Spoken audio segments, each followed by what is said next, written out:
parler des professions de foi du maire sortant. Il n'a pas de projet. Il s'est contenté d'une profession de foi. Aucun projet. Une double page en guise de projet. Et les 2/3 de cette page sont consacrés à la nostalgie. Il parle du passé, il parle de son bilan comme si nous étions en 2008. On l'a déjà jugé pour son bilan, c'est pas la peine de revenir outre mesure. Qu'il parle d'avenir, bon, un tiers est consacré à des projets d'avenir, supposés, mais quand on regarde, ce sont des choses qui existent déjà. Il nous dit de mise en service rapide de Taonaba, on vient de l'inaugurer. Il est déjà fonctionnel, on va même augmenter avec 2 ou 3 tranches supplémentaires. Il nous parle de construire des nouveaux équipements culturels restés en plan depuis 2008. C'est sous sa mandature que les équipements culturels, la salle des fêtes, la maison des jeunes de la culture, le centre culturel et sportif du Rézé, le centre culturel de Sonis que nous rénovons, les autres que nous construisons, sont restés en plan, ils se trompent d'époque. Ils sont devenus amnésiques. Et donc c'est un peu dangereux, si même risible, de se présenter ainsi devant la population. Je pense que M. Marcel devrait se faire une raison, mais enfin c'est les acteurs qui vont juger.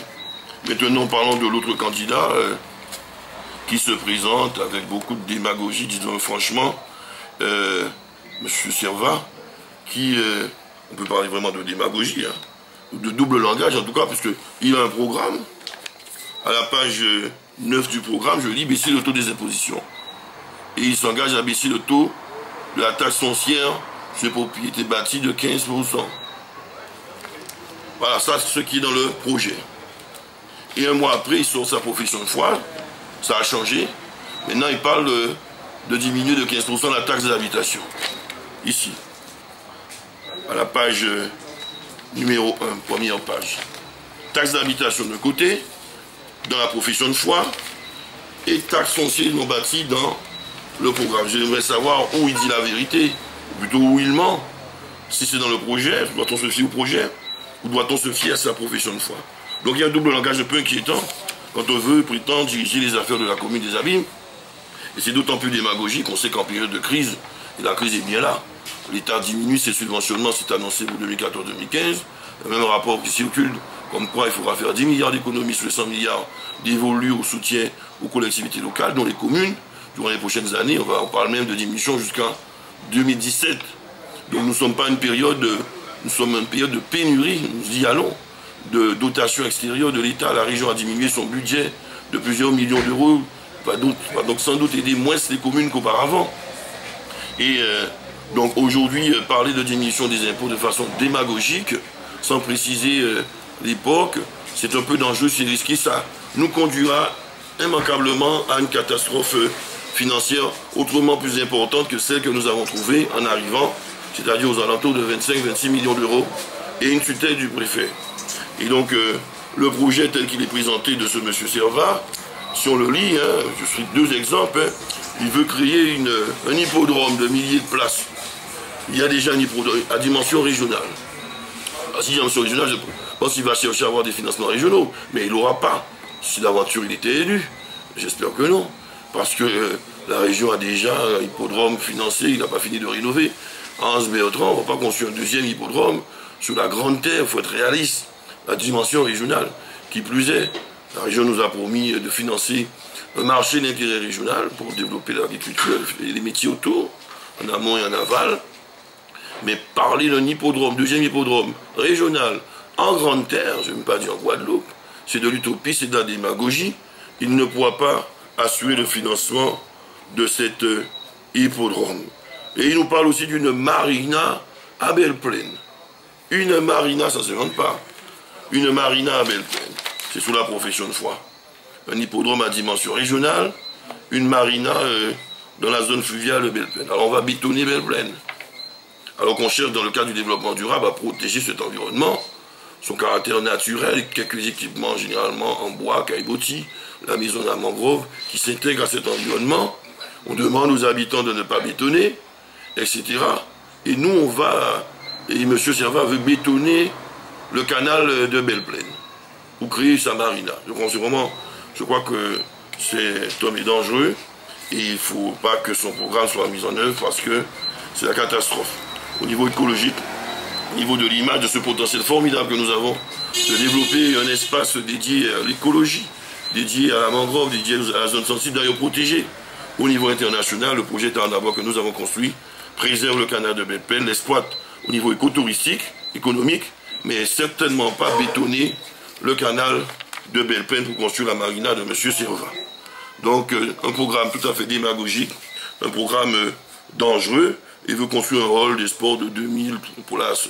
C'est-à-dire la même chose qui existe à Pointe-à-Pitre, à côté, on est en intercommunalité, on va construire chacun des halls des places de 2000 places. Nous allons faire un hall des places, des sports, à peu près de la dimension de celui qui est à Bimao. Ce sera suffisant pour que nos sportifs s'entraînent dans de bonnes conditions et qu'il y aura des grandes compétitions internationales. On pourra aller à Pointe-à-Pitre, on est en région d'Anaglo, comme les points 3, quand il y a une grande compétition au niveau football, au niveau athlétisme, se rendre tout naturellement au stade des abîmes. Donc il faut raisonner, ça ce sont des positions d'arrière-garde, on ne raisonne plus comme ça. On doit mettre en commun, mutualiser nos moyens, créer des synergies, et se faisant des économies d'échelle, des économies financières pour le contribuable. Donc de chercher chacun à créer sa zone d'activité et sa zone de développement sportif ou je ne sais trop quoi. Donc il faut raisonner désormais en intercommunalité. Et la ville des Abîmes a quand même 2,2 milliards de travaux qui doivent se faire, dont 75% doivent se faire sur le territoire de la ville des Abîmes. Et ces 2,2 milliards se feront généralement sur l'ensemble de l'agglomération, 75% encore une fois pour les Abîmes. Donc les Abîmes sont en chantier, les Abîmes sont en développement.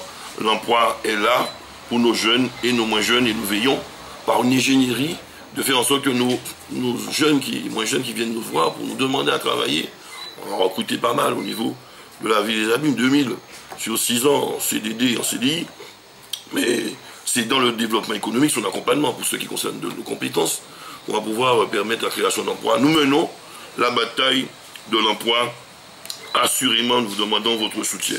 Mais nous avons aussi affaire à un menteur, il faut le dire, hein, puisque quand ce monsieur Serva nous dit qu'il a travaillé à la mairie de Bimao, que c'est lui qui a fait diminuer les impôts à Bimao. Alors on interroge M. Chalet, je me dis, il n'a pas connaissance de cette affaire-là. Madame Chamougon, pas davantage.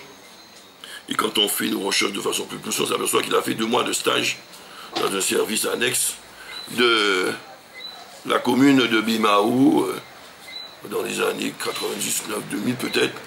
Et certainement, il n'est pas participé de près ou de loin de quelconque augmentation ou diminution des impôts. C'était un petit stagiaire de base et qui n'était pas dans la sphère décisionnelle sur une quelconque municipalité à Bimao. Donc c'est un gros mensonge supplémentaire de M. Serva. Et pour couronner le tout, je m'en tiendrai là aujourd'hui. Ce monsieur a cru devoir m'envoyer des huissiers. Le cabinet Sisam, Gadette, Pioche et Gadette, qui le 25 février 2014 sont venus me réveiller au petit matin pour pouvoir me donner une sommation interpellative qui est une sorte de procédure judiciaire de laquelle nous sommes de répondre à un certain nombre de questions. Quel reproche me fait par l'intermédiaire de ces huissiers M. Serva? Je vais vous éclairer là-dessus. Tout d'abord, il nous reproche d'avoir procédé à des travaux d'aménagement au niveau des voies, au niveau de la commune des Abîmes, que des enrobés ont été réalisés sur de nombreuses portions de routes appartenant à la ville des Abîmes ou sous des terrains familiaux, que dans le prolongement de la réalisation des enrobés, les entrées privatives sont également refaites. Il nous reproche qu'à Cara, qu'à Bonien, partout, aux Abîmes, que des travaux d'enrobés ont été faits jusqu'au domicile des particuliers. C'est-à-dire que je continue avant de conclure, que voilà, et nous sommes de répondre à un certain nombre de questions, quelle entreprise ont fait ces travaux, il s'agit de réflexion de voies communales, les travaux portent-ils également sur des voies privées, de particuliers dont le chemin est aussi refait. Et qu'est-ce qu'il appelle voies privées? En fait, ce sont des routes qui amènent à vos domiciles, des pâtés de maison, qui se trouvent généralement en secteur ruraux des Abîmes sur des terrains privés. Et même des routes communales se trouvent sur des terrains privés. Et nous avons reçu des centaines de demandes d'administrés qui nous demandent, et larmes aux yeux pratiquement, à cause de la présence d'handicapés, de dialysés, de personnes âgées, parce qu'ils se sentent en insécurité, en cas de nécessité d'incendie, de venue des pompiers, ou pour la police, parce qu'ils veulent aussi qu'on éclaire au plus près de leur habitation, parce qu'ils viennent à pied parfois rentrer chez eux le soir, et parce qu'ils veulent une route où ils peuvent circuler. C'est la moindre des choses, ils payent des impôts, ils nous disent qu'il faut aussi nous aider à rentrer chez nous, accéder à nos domiciles.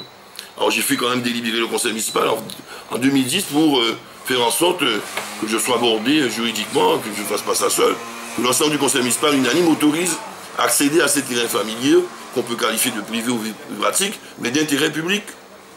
Et donc nous intervenons, nous avons fait des dizaines d'interventions en ce sens pour faciliter la vie des administrés, des abîmes.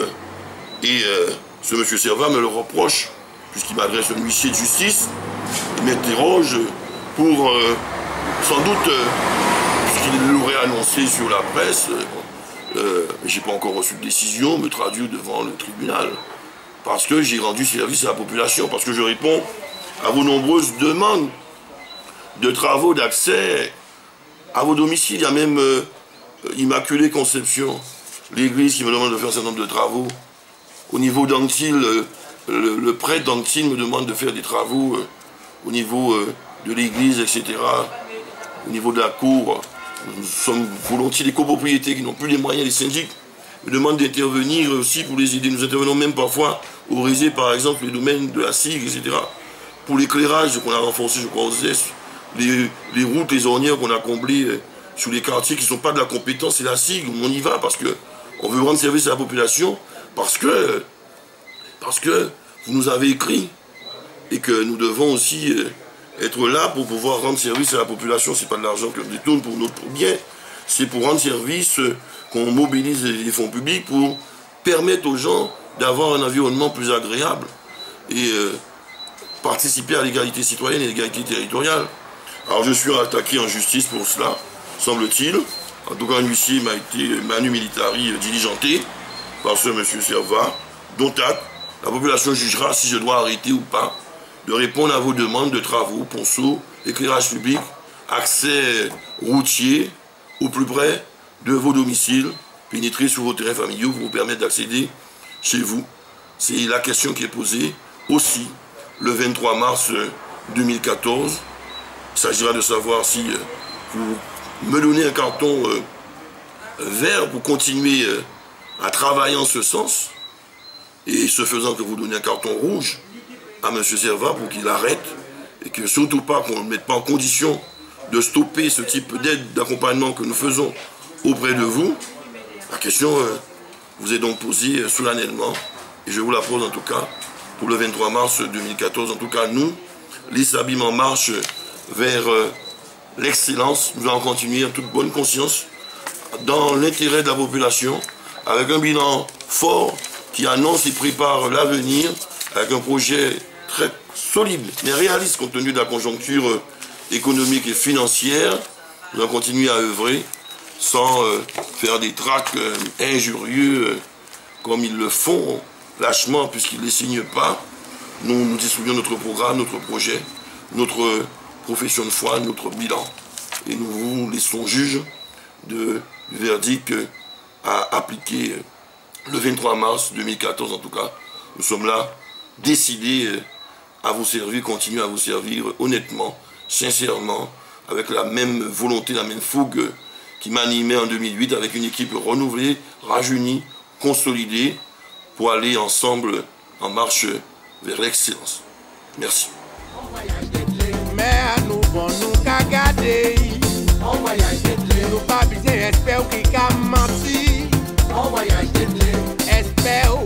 belle pose.